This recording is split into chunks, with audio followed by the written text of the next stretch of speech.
सत्य को खोजने वाले आप सब साधकों को हमारा प्रणाम।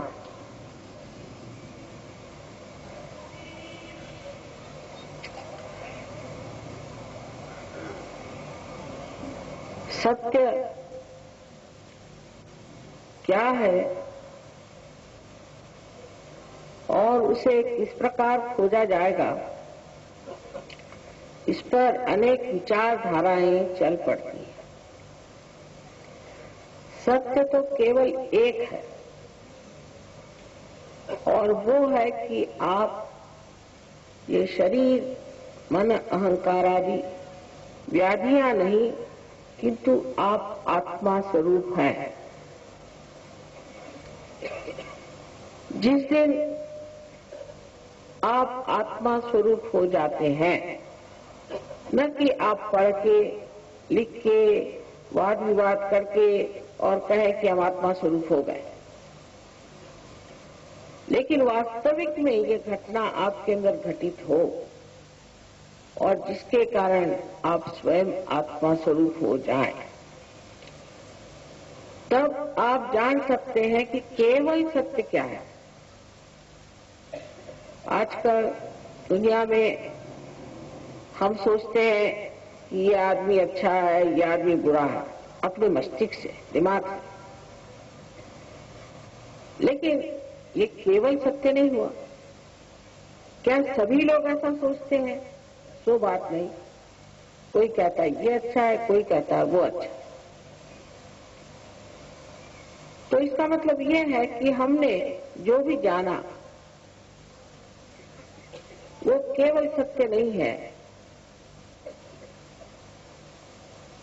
अगर मनुष्य का सोचना एक ही तरह का हो तब तो ना वो कहेगा ये केवल सत्य है।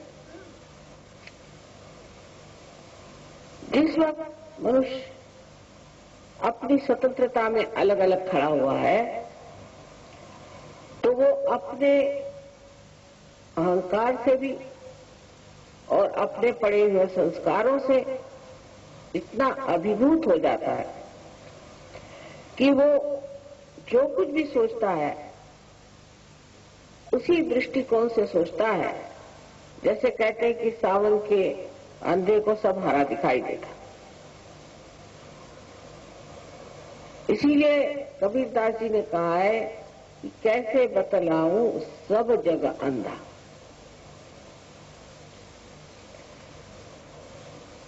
इसका मतलब ये है कि अभी तक इस मानव चेतना में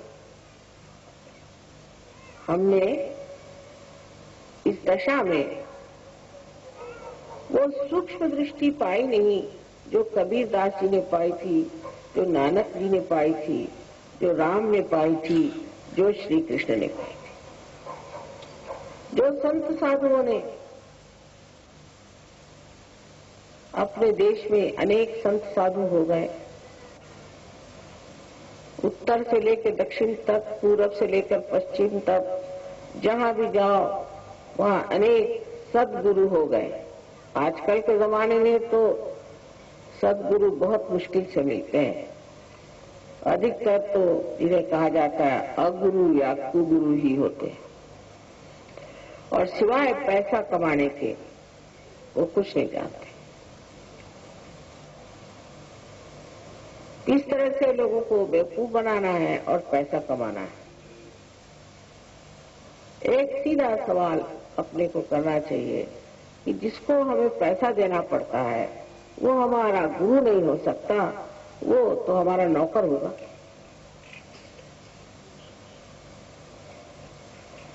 क्योंकि अगर परमात्मा एक जीवंत शक्ति है और उनकी उस शक्ति के कारण आज हम इंसान बन गए, तो उस जीवंत शक्ति को आप किस तरह से कुछ रुपया पैसा दे सकते हैं? आप सोचिए कि एक बीज आप इस माँ के उदर में डाल दें तो वो अपने आप ही जागरूक हो जाता है और उसमें अंकुर आ जाता है। क्या आप इस माँ को कुछ रुपया पैसा देते हैं कि उस बीज को कुछ व्यायाम करने को कहते हैं?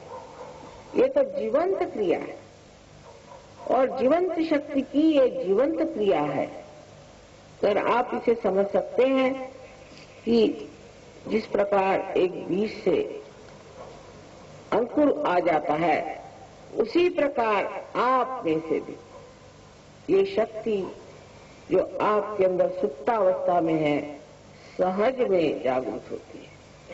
सहज मतलब सह माने आपके साथ और ज माने पैदा हुई। ये शक्ति सहज आपके साथ पैदा हुई है, आपके अंदर स्थित है और इसके साथ आपको योग प्राप्त होता है। माने आप उस परम चैतन्य से जो निराकार में सारे संसार में फैला हुआ, जो अणु रेणु में हर जगह अपना अस्तित्व रखता है, वास्तव्य रखता है, उससे आप एकाकार हो जाते हैं। और ये घटित होता है सहज में और ये हर एक मानव का जन्म सिद्ध अधिकार है। हर मानव इसको प्राप्त कर सकता है।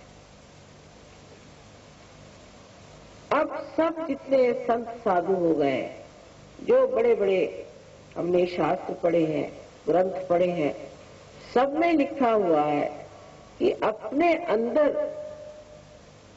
जो परमात्मा का रूप है, जो आत्मा स्वरूप है, उसे जाने बगैर भ्रम नहीं जा सकता। लेकिन बहुत से लोग ये भी मुझसे सवाल पूछते हैं कि अगर परमात्मा एक ही चीज है और एक ही परमात्मा के अनेक रूप हैं, तब फिर ये आपस में हम लोगों में प्रेम क्यों नहीं होता? अभी तक जाना नहीं कि हम एक ही शरीर के अंग प्रत्यंग हैं। मनुष्य की चेतना में अभी ये बात आई नहीं कि हम एक ही शरीर के अंग प्रत्यंग हैं। अगर ये हाथ में दर्द होता है तो दूसरा हाथ उसको सहलाता है।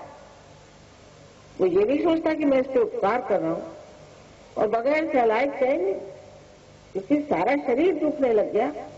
एक हाथ के दुखने से सारा शरीर दुखने लग गया। अगर आप एक शरीर के अंग प्रत्यंग सब लोग हैं, तो फिर हम लोग अलग अलग कैसे? क्योंकि हम भूल गए एक बड़ी बारी बात जो हर पौर्वात्य देशों में, ओरिएंट में, पौर्वात्य देशों में आपको सोचना चाहिए कि जहां हम लोग बसे हुए हैं, यही सोचा जाता है, खासकर भारतवर्ष में, कि संसार में जो भी चीज है ये विनाशी, क्षणभंगुर और अविनाशी जो है उसे प्राप्त करना है। लेकिन अब जो लोग साहब हो गए, अंग्रेजियत आ गई, वो शायद इसको बिल्कुल भूल गए। पर अब भी हम जानते हैं कि हमें अविनाशी चीज को प्राप्त करना है।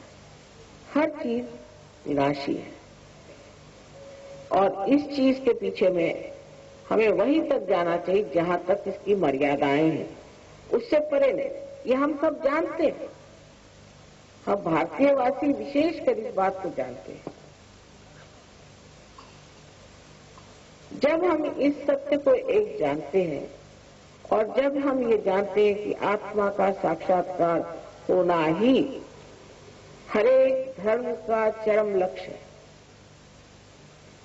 बहुत से लोगों ने तो देव देवताओं की बात नहीं करी, किसी ने तो परमात्मा की बात नहीं करी, ईश्वर की भी बात नहीं की, जैसे बुद्ध ने, क्योंकि उन्होंने ये सोचा कि जब तक इनका आत्मा साक्षात्कार नहीं होता, तब तक कोई भी बात करिए तो बात ही रह जाएगी और इनमें कुछ समझ नहीं आएगा। तो बेहतर है पहले सिर्फ आत्म साक्षात्कार ही करो, जो असली चीज है उसी को प्राप्त करो, सिर्फ तुम आत्म साक्षात्कार को ही प्राप्त करो, ऐसे बात कहते रहे। तो ये लोग झूठ तो बोलते नहीं, पहली बात। और दूसरी बात ये कि इनमें और हमें बड़ा भारी एक अंतर था। वो कभी कोई गलत काम नहीं करते थे, कभी भी। जो हर काम करते थे वो शुभ होता था और समाज के हित के लिए ही करते थे। सो इनमें ऐसी कौन सी शक्ति थी कि ये हम लोग के जैसे गलत काम नहीं करते थे? वो शक्ति थी आत्मा का प्रकाश। जब हमारे अंदर आत्मा का प्रकाश आ जाता है तो उस प्रकाश में हम देखते हैं उस सत्य को जो केवल सत्य है। पर ये प्रकाश जो आता है वो हमारे नस नस में बहना चाहिए। इस तरह हम जानते हैं कि इसको छूने से ये ठंडा लग रहा है और अगर उसे छू ले तो गर्म लगेगा, उसी प्रकार हमारे उंगलियों पे पता होना चाहिए, उंगलियों पे पता होना चाहिए उसका बोध, उसका विद, जिससे वेद शब्द बना है, उससे इसके इंग्लिश में नॉलेज कहते हैं, नोइंग, ग्नोस्टिक कहते हैं।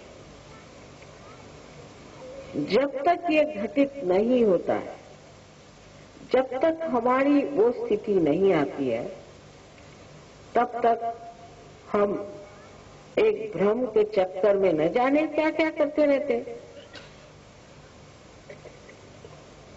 अब कोई साहब है, उनको बैठे बैठे भगवान का नाम ही रखते बैठे।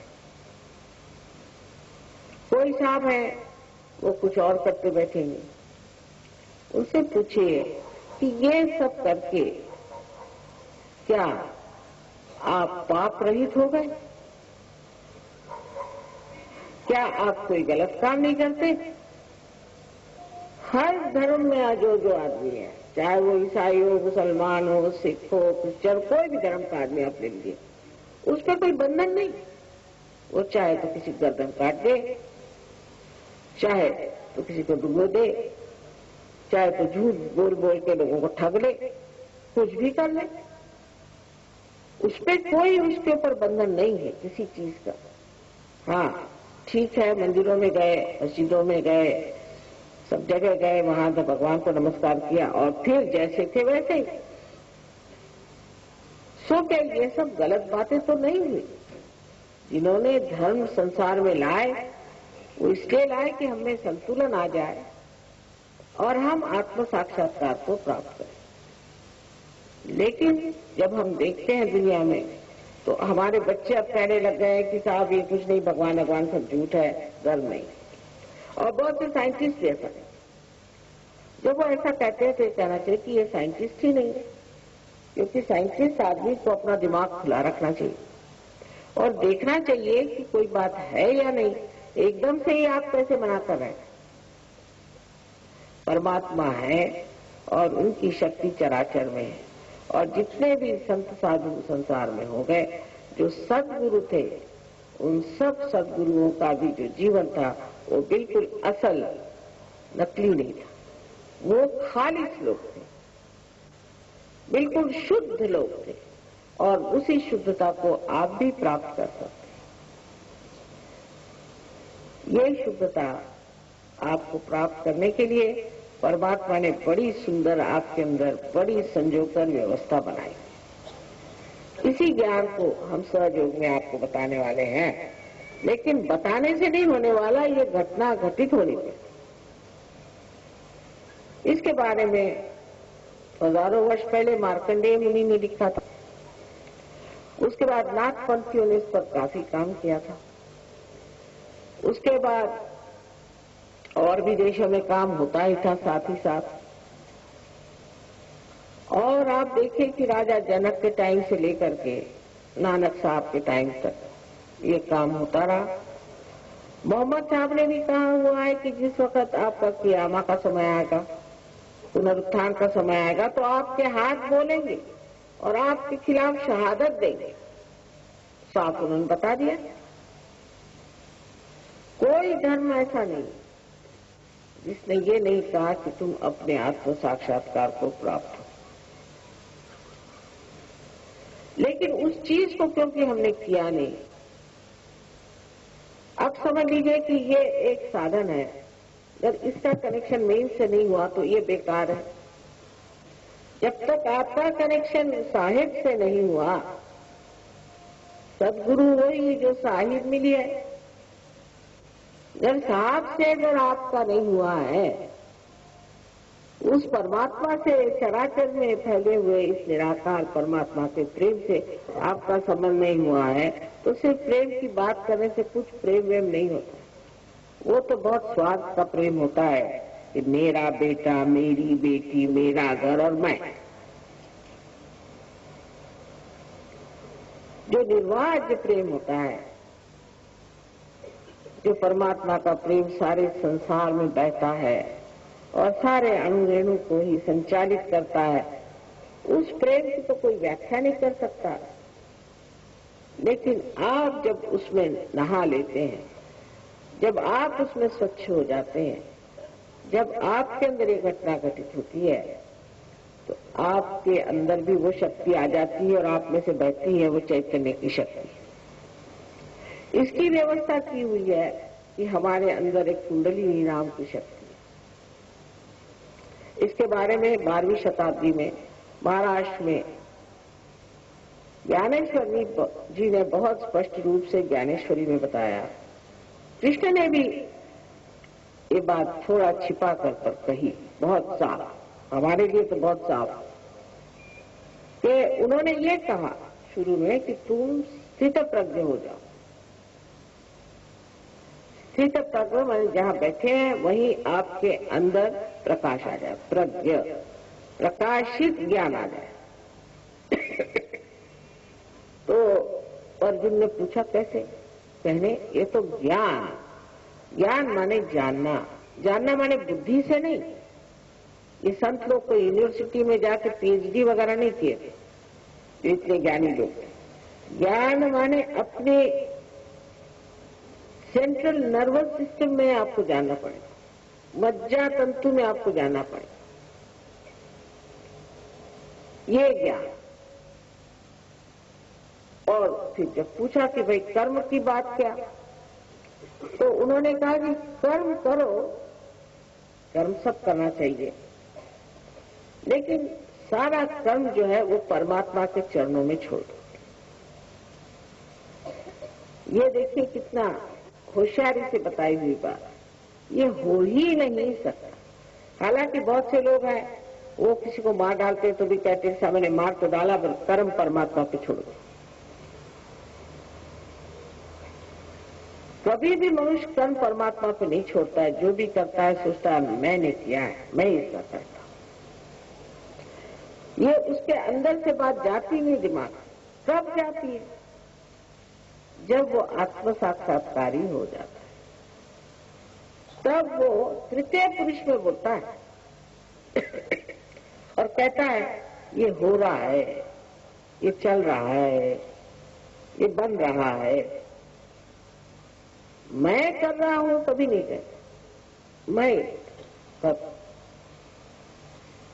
ऐसे कबीरदास जी ने कहा कि जब बकरी जिंदा होती है तो कहती है मैं, लेकिन मर जाने पर उसकी आंतों को निकाल कर उसकी जब टूटी बनाते हैं और धुनके जब उसको लेके चलते हैं तो धुनके पर वो बोलती है तू ही तू ही तू ही।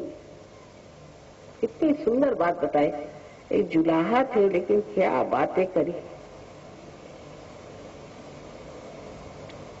तो उस परमात्मा के साम्राज्य में रममाण होने के लिए मनुष्य को कुछ करना नहीं पड़ता है, सहज है।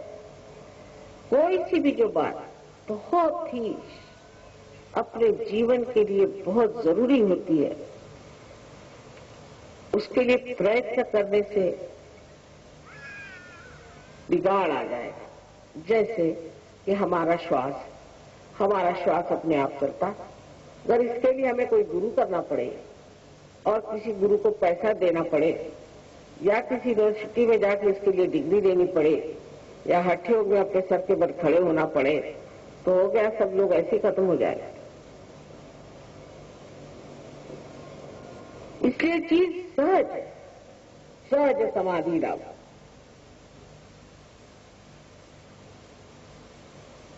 और वो जो सहज चीज है उसको अगर आप सीधे से समझ लें तो अपने अंदर त्रिकोणाकार अस्थि में कुंडलिनी नाम की शक्ति है। उसको कबीरदास जी ने सुरति कहा। लेकिन इंसान हर चीज को इस तरह से बिगाड़ता है कि जिस बिहार में इतने बड़े महात्मा हो गए वहां तंबाकू को सुरति कहते हैं। इंसान को कोई चीज दे दो तो उसका बिगाड़ करने में इंसान के बढ़ के तो कोई है ही नहीं, तो उसको सुरति कहते हैं बिहार। तंबाकू को सुरति कहते हैं। सुरति चढ़े कमान, सुरति माने कुंडलिनी जो है वो ऊपर जब चढ़ती और वो षट चक्र को भेद करके और इस चराचर में जो ये परमात्मा की प्रेम की शक्ति है उससे एकाकार होती है, वही असल में योग है। और बाकी जो योग है वो उसका कुछ बहाना सा लगता है। योग माने संबंध हो जाना, कनेक्शन हो जाना। और ये आपके त्रिकोणाकार अस्थि में बैठी, इस अस्थि को अंग्रेजी में सेक्रम ऐसा कहते हैं। इसका मतलब है कि ग्रीक के लोग इस चीज को जानते थे कि ये सेक्रेड है, ये पवित्र है, ये हड्डी पवित्र है।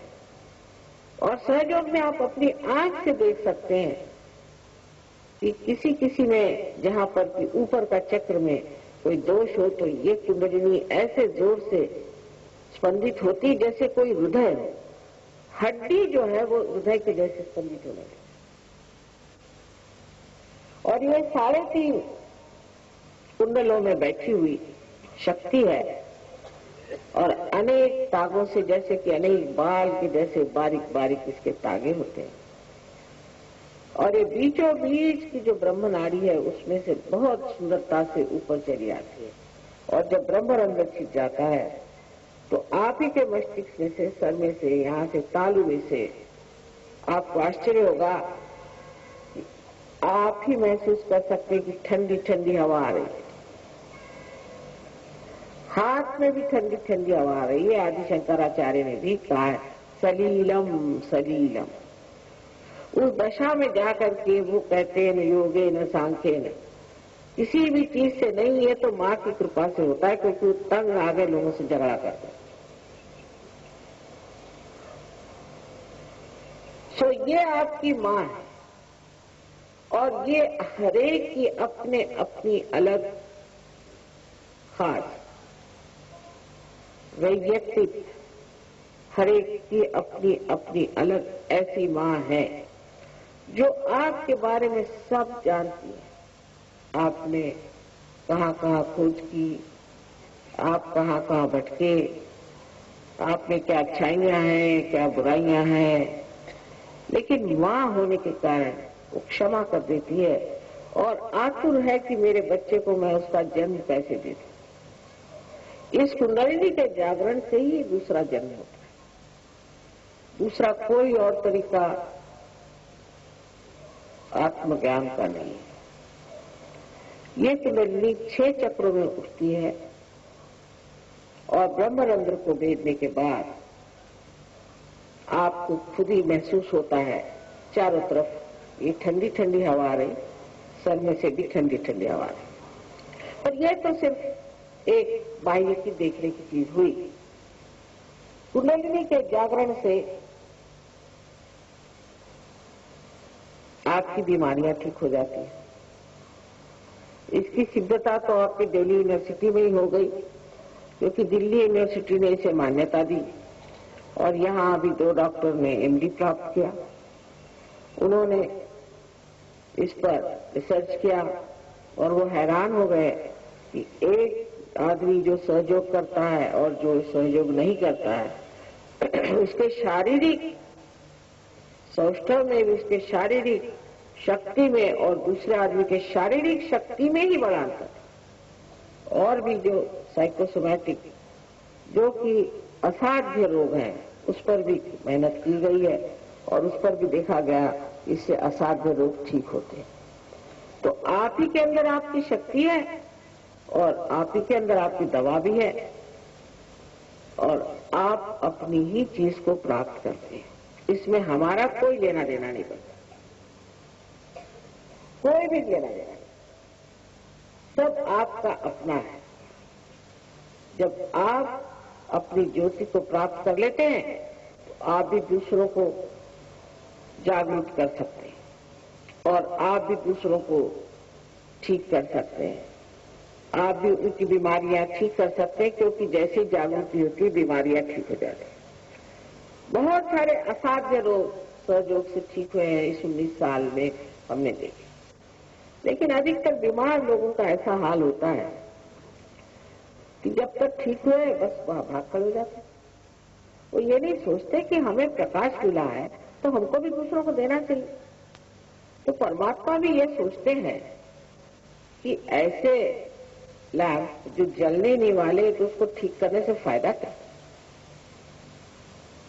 और दीप जला के कोई टेबल के नीचे नहीं रखता है, उसको ऊपर रखना चाहिए जिससे दुनिया को फायदा हो।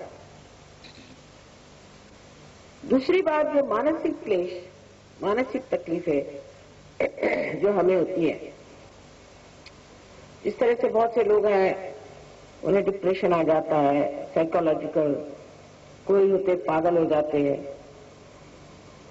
और बहुत से लोग ऐसे होते हैं कि जो मेस्मराइज रहते हैं, जिनको समझ नहीं रहता क्या करें क्या न करें, चीखते हैं, चिल्लाते हैं।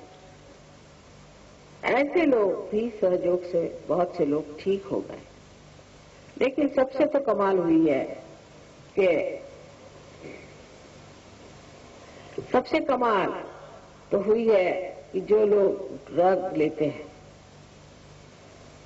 विलायत में हजारों सहयोगी हैं, हजारों, 30 देशों में ये कार्य हो रहा है और बहुत से लोगों ने आज आत्म साक्षात्कार को प्राप्त किया और कल से छोड़ दिया। आपके दिल्ली शहर में भी बहुत से लोग जो शराब पीते थे, बहुत ज्यादा शराब के बगैर चैन नहीं। मैं नहीं कहती आप शराब मत पियो, नहीं तो आधे लोग उठ के चले जाएंगे, लेकिन थोड़े हमारे गली में आइए तो शराब छूट जाएगी अपने आप। मैं कभी नहीं कहती, क्यों कहें, जबकि कहने से लोग भाग जाते तो बेहतर है न कहें। अगर कोई आदमी अपने हाथ में सांप लेके खड़ा है, उससे कभी तेरे हाथ में सांप है और अंधेरा है, वो तो जिज्ञा जाएगा, नहीं सांप सांप क्यों है, आप कौन होते बड़े समझाने वाले, रहने दीजिए अपनी अकल। उसी वक्त आप लाइट लगा दीजिए, फौरन सांप छोड़ देंगे।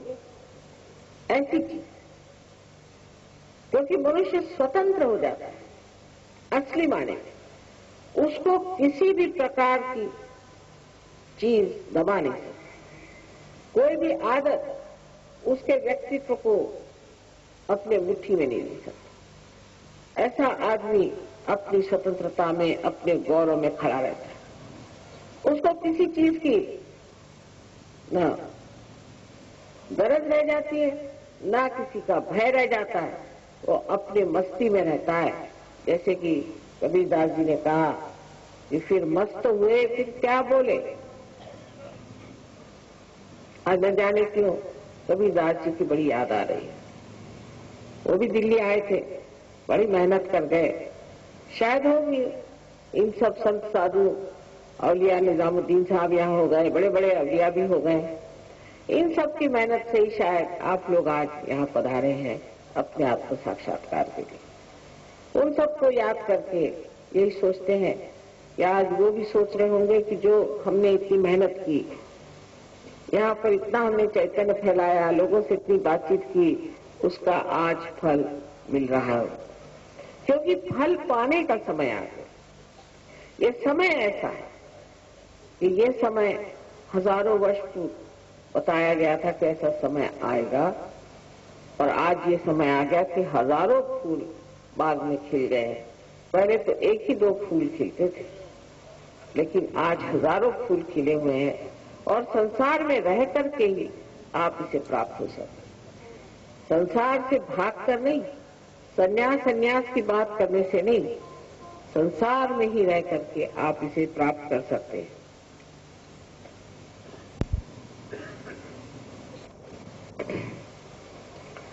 और जिसको ये चीज प्राप्त हुई, वो समझ लेता है कि अब तो मैं परमात्मा के साम्राज्य में आ गया। क्योंकि हर तरह की कृपा, हर तरह का आशीष उस पर बरसता है। कोई आपको दुख देने की अपने शरीर को जरूरत नहीं, अपने को तकलीफ देने की जरूरत नहीं, उपास करने की तो बिल्कुल जरूरत नहीं। अगर आपको अपनी माँ को सताना हो तो आप उपास करें। पता नहीं कहां से ये उपास की विधि निकाली कि तुम तो सारा उपास करो और पैसा सब हमें दो। ऐसी कोई भी विधि आपको करने की जरूरत नहीं जो असहज है। सर्वसाधारण गृहस्थी में ही रहते हुए आप इस चीज को प्राप्त होते हैं। आपके गृहस्थी के भी प्रश्न टूट जाते हैं, आपसी रिश्ते अच्छे हो जाते हैं, और एक नवीन तरह की एक शय आप बन जाते हैं। लेकिन हम तो कहें कि ऐसी तो पूरी जामात की जामात तैयार हो रही है। बिस्मिल्लाह खान साहब आए थे स्विट्जरलैंड में, उन्होंने देखा वहां पे यूरोप के सारे सहयोगी बैठे थे, एक कान से उनका सुन रहे थे। कहा कि माँ ये आपने बनाया कैसे, इनको किस तरह से ये सब समझ में आ रहा है, और ये किस तरह से हमें सुन रहे हैं, और ये इतनी शुद्ध हिंदी भाषा में किस तरह से हिंदुस्तानी गाने गा रहे हैं। मैंने कहा भाई देखो, ये अब हो गए आत्मा स्वरूप। तो आपका मतलब ये खालिस हो गए? मैंने कहा हाँ खालिस हो गए। मैंने कहा मैं खालिस्तान बना रही हूँ। तो कह ले वो लोग क्या बना रहे हैं? मैंने कहा उनसे जाके पूछो, ये खालिस्तान है जहाँ लोग खालिस हो गए। इसी का वर्णन किया गया है, जो बताते हैं इसी का वर्णन किया गया है। और सारी दुनिया की जितनी भी परेशानियां हैं, जितनी भी आफतें हैं, वो मनुष्य ने ही बनाई है। इसलिए उसके परिवर्तन की बड़ी आवश्यकता है, बड़ी जरूरत है। जब तक मनुष्य नहीं बदलेगा तब तक आपका संसार ठीक नहीं हो सकता। इस परिवर्तन की क्या कहेंगे कि हमने देखा जो लोग हाथ में हमेशा क्रोध लिए घुमा करते थे, वो हाथ में प्यार का ध्यान लिए घूम रहे हैं। आपको देखना चाहिए कि सहयोगी जो इंग्लैंड में है, जो कि इंग्लिश लोग जिनको हम सोचते हैं कि बड़े राक्षसी होते हैं, वो जब यहाँ आते हैं तो इस भारत माता की थोड़ी सी धूल अपने सर पर चढ़ा देते। ये योग भूमि है। इस भूमि से ही हमें ये आत्मदर्शन हुआ। और जब देहातों में जाते हैं तो गरीब बेचारे देहात में, बहुत सारे गरीब देहाती अभी सहयोगी हैं, ऐसे उनसे गले मिलते हैं, ऐसे प्यार से उनसे बात करते हैं, ऐसे पकड़ पकड़ के रोते हैं कि पता नहीं कितने जन्म के ये भाई आपस में मिल रहे हैं। और देख देख कर ऐसा आनंद होता है। ये प्रेम का सागर, ऐसी दुनिया अब बन गई है। मैं रोज ही देखती हूँ इस तरह की दुनिया बनते हुए। मैं तो सोचती हूँ कि दिल्ली शहर में भी ऐसी दुनिया बस जानी चाहिए।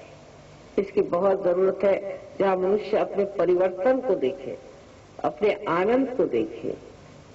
इस आत्मा के ज्ञान से मनुष्य सत्य को जानता है, केवल सत्य को, और जब उसका चित्त आलोकित हो जाता है तो ऐसे इंसान की एक नजर भी काफी है कि आपको शुभ आशीर्वाद दे दे। ऐसा आदमी जहां खड़ा होगा वहां शांति हो जाएगी। जिस घर में जाएगा वहां शायद आ जाए।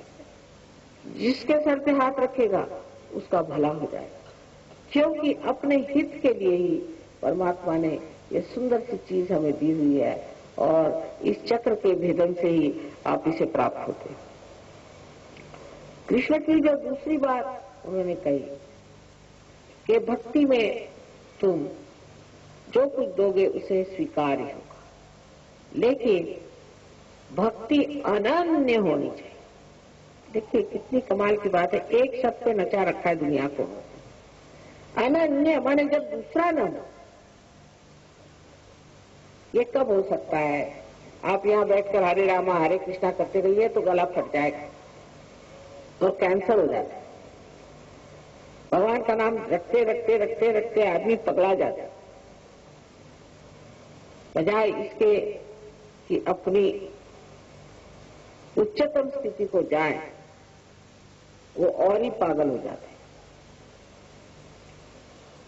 एक ही अक्षर प्रेम का पढ़े सो पंडित हो। वजह यह है कि जिस वक्त आप अनन्य होते हैं, जब आप परमात्मा से एकाकारिता तथागत हो जाते हैं, तब एक बार ही नाम ले लिया, जब जरा गर्दन झुका ली देख लिया। ऐसा ही हाल होता है कि मनुष्य के अंदर भक्ति में वो ऐसा रचता है कि जैसे आनंद के डोह में और आनंद के तरंगों में लहरता है। इस भारतवर्ष में हर जगह संतों ने इस आत्म साक्षात्कार का वर्णन कहा है। नामदेव के बड़े भारी महाराष्ट्र के कवि थे और बाद में वो जब पंजाब में गए तो नानक साहब ने उनको पहचाना, बड़ा उनका आदर किया और उनके भी बहुत सारे काव्य ग्रंथ साहब में रखे हुए। नामदेव एक बार एक दूसरे संत गोरा कुम्हार उनसे मिलने गए।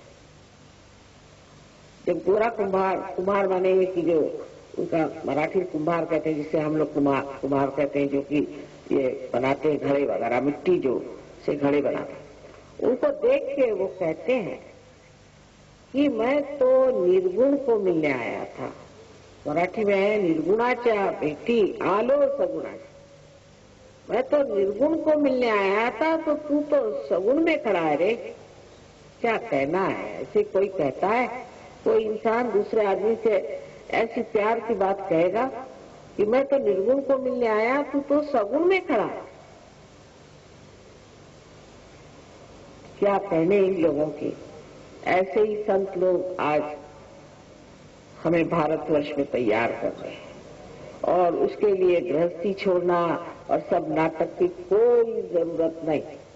आदमी अंदर से ही छूट जाता है और उस महान प्रेम को जब वो अनुभव करता है तो उसको लगता है कि किस किस को बुलाओ।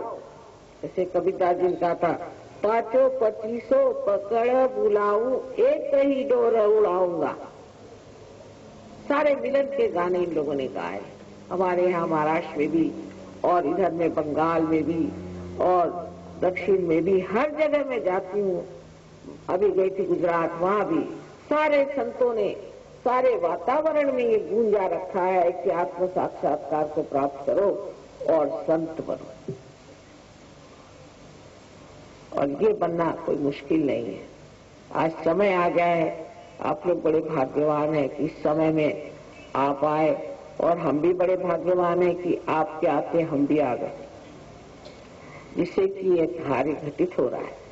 हजारों की तादाद में लोग इसे प्राप्त करते हैं। लेकिन पहले ही से आप अगर ये सोचे बैठे कि मैं बड़ा पापी हूँ, मैं बड़ा दुष्ट हूँ, तो मेहरबानी से अपने जूतों के साथ उसे बाहर रखें। ये सब आपके दिमाग में किसी ने भरी हुई बातें, बेकार। आखिर गलतियां मनुष्य ही कर सकता है, परमात्मा तो नहीं करने वाले गलती। तो इतना अपने से नाराज नहीं होना चाहिए। उससे ये चक्र पकड़ जाता है जिसे हम लेफ्ट विशुद्धि कहते हैं, और ये चक्र पकड़ने से स्पॉन्डिलाइटिस हो सकता है, एंजाइना हो सकता है, दुनिया भर की बीमारी हो सकती है। सबसे बड़ी बात है कि आत्म साक्षात्कार नहीं हो। तो सबसे पहले अपने प्रति प्रसन्न हो। आपने कोई गलती नहीं की,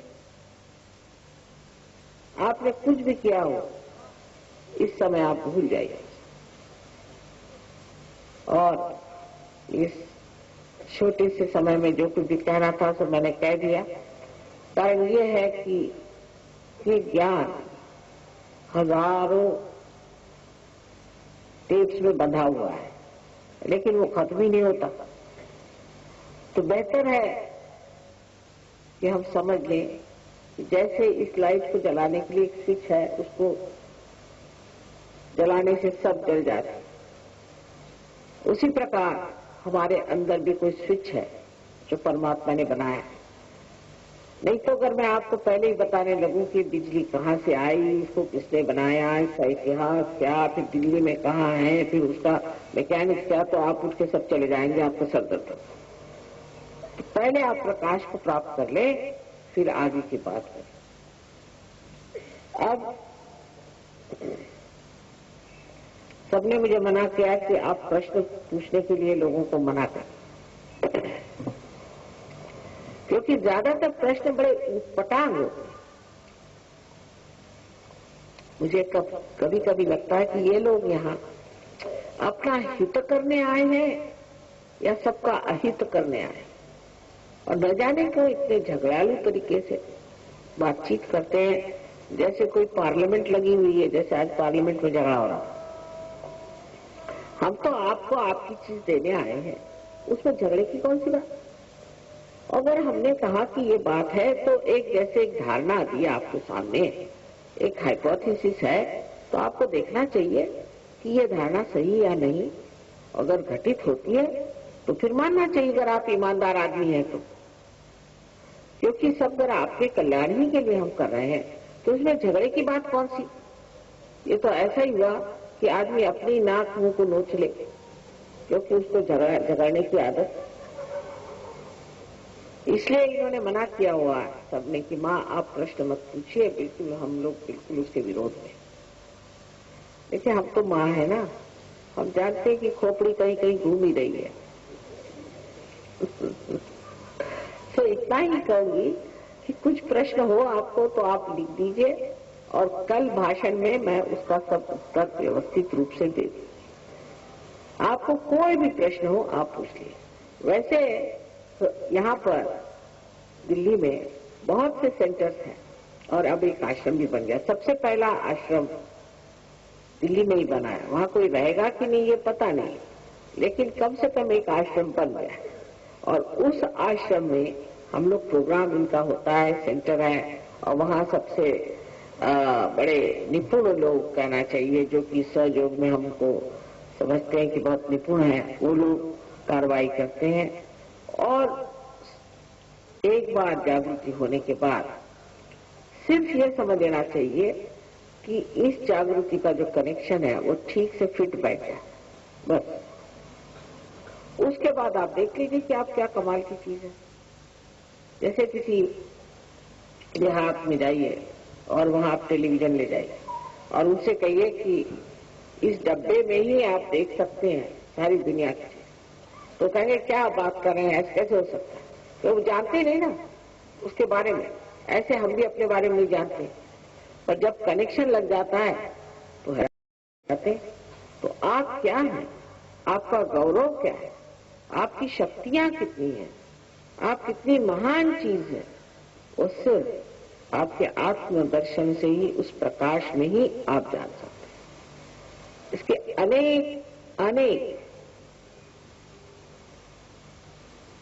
चमत्कार कहिए या कहें लाभ, जो भी से कहें, सिर्फ मैं इतना ही कहूंगी कि आप एक ऐसा मानव बन जाते हैं कि जो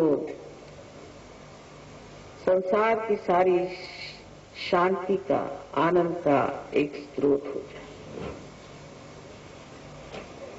आपके सारे ही प्रश्न साथ ही साथ भी हल हो जाते हैं। और जैसे कि जब तक आप पानी में खड़े हैं तो आप पानी से डरते हैं, पर जब आप किसी बोट में चले आए तो उसी को देखते हैं, और उसके बाद जब आप तैराक हो जाते हैं तो उसी पानी में कूद पड़ते हैं और 50 को बचाते हैं।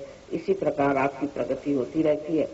पहले आप निर्विचार होते हैं, फिर आप निर्विकल्प हो जाते हैं, और उसके बाद एक आप पक्के सहयोगी होकर के दुनिया का कल्याण करते हैं। इसके लिए कोई पैसा नहीं, इसके लिए हमारा कोई ऑर्गेनाइजेशन नहीं है, हमारी कोई संस्था नहीं है, सिर्फ आप हमारी संस्था है। और इसमें कुछ बनना पड़ता है, कोई सर्टिफिकेट नहीं है कि हम सहयोगी है, कोई दिमाग में लगा कर में घूमे हम सहयोगी है। ऐसे बहुत से हैं कि अपने कहते हैं कि हम हमारा फिर से जन्म हो गया, हम फलाने हैं ठिकाने, पर उसकी शक्तियां कहाँ है, वो स्वभाव कहाँ है, वो तबीयत, वो रियासत कहाँ है। ये तो अच्छा है कि बगैर किसी रियासत के आप कहें कि हम बड़ी रियासत वाले, उसी तरह की चीज हो गई। अगर आप हैं तो साक्षात होना चाहिए, दिखना चाहिए, लोग समझना चाहिए। तो इस चीज में आप सिर्फ ईमानदारी बरतें और अपने प्रति बहुत प्रसन्न चित्त हो, अपने को कोई दोष या न लगाए, तो ये कार्य हो सकता है। ठीक है ना? अब प्रश्न तो नहीं चाहिए।